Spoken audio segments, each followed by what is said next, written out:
Je širša.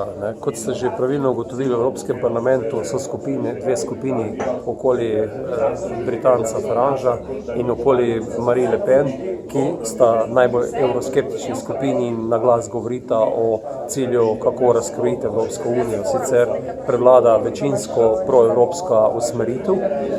Na drugi strani pa vidimo, da so problemi znotraj samih držav članic in velikokrat države članice poiščejo v Bruslju razlog za napake, ki se dogajajo tudi doma.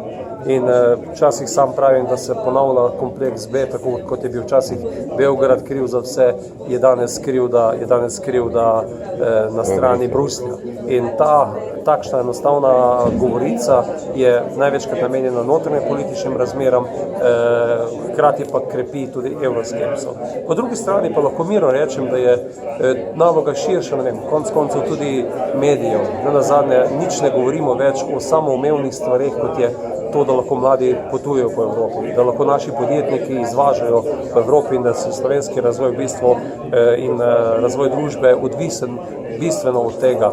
Zelo radi pa opozorimo na vse napake, ki se zgodijo tudi znotraj Evropske unije. Tako da ta odgovornost je širša družbena odgovornost in ob politikih, ki smo najprej in največkrat in tudi resnično krivi za te zadeve, imajo svoje naloge tudi ostale skupine v družbi, vključno z mediji, vključno z gospodarstvom, mladimi in vsi ostali. Tako da upam, da si bomo vsi skupaj zadali to nalogo, kajti sam sem trdno prepričan, da v tem trenutku boljše alternative kot dobro delujoča Evropska unija ni, predvsem pa ni boljše alternative za manjše države, med katere se gotovo sodi tudi Slovenija.